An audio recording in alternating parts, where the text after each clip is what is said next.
geçmiş olsun dileğinde bulunuyoruz. Dernek etkinlerine çok geçmiş olsun diyoruz. Biz de Hür Partisi olarak buraya gelip dernek etkinlerine desteklerimizi arz ettik. Allah hamdolsun tabii olay saldırı çok vahim bir saldırı. Saldırı gerçekleştirenler burada yatılı öğrencilerin olduğunu çok iyi bilmekteler. Bir bütün olarak evi ateşe verip hepsini aslında yok etmeye çalışmışlar. Fakat yukarıda yatan öğrencilerin zamanda olaydan haberdar olması sonucu büyük bir faciadan dönülmüş gibi görünüyor. Can kaybının olmaması son derece sevindirici. Fakat bu tür saldırıların sürekli bölgemizde yayılarak devam ettiğini müşahede etmekteyiz.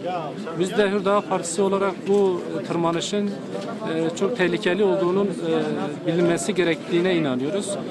Şimdi bir barış ve çözüm sürecinden bahsediliyor. Karşılıklı olarak devletin güvenlik güçleriyle örgüt militanları arasında bir ateşkes olduğu görülmekte. Ancak halka yönelik, İslami sivil toplum kuruluşlarına yönelik, medreselere yönelik, dindar kesime yönelik saldırıların çok daha hızlı bir şekilde devam ettiğini görmekteyiz. Buradan hükümet yetkililerine sesleniyoruz. Eğer barış çözüm sürecinden kastınız sadece devletin kurumlarına saldırıların durmasıysa, halkın uğramış olduğu saldırılar sizin nezdinde hiçbir anlam ifade etmiyorsa, bu barış sürecinin de sonuca eremeyeceği, netice verilmeyeceği bilinmesi gerektiğine inanıyoruz. Buradan saldırıyı gerçekleştiren kesimlere de sesleniyoruz. Bu tür saldırılarla Müslüman Kürt halkını dininden, değerlerinden vazgeçiremezsiniz. Bu memleket, Kürdistan coğrafyası tarihinden bu yana kadar İslam'ın beşikliğini yapmış, İslami değerlere sahip çıkmıştır.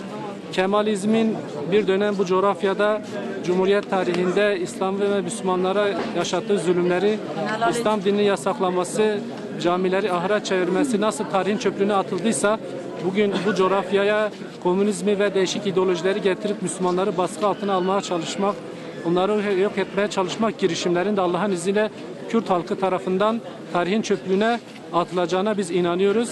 Tekrar dernek yetkilerine geçmiş olsun diyoruz. Halkımızı sağduyulu olmaya davet ediyoruz. İnşallah kararlılığımızla, sabrımızla, çalışmalarımızla bunların kirli ve derin yapıların oyunlarını bozacağız.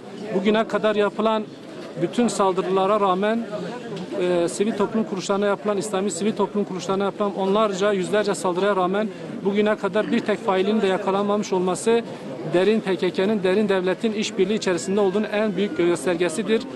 Biz buradan tekrar halkımıza bunların gerçek yüzünün bir kez daha ortaya çıktığını hep beraber müşahede ettiğimizi belirtmek istiyoruz. Tekrar geçmiş olsun. Halkımızı tekrar sağduyuya davet ediyoruz. Teşekkür ederim.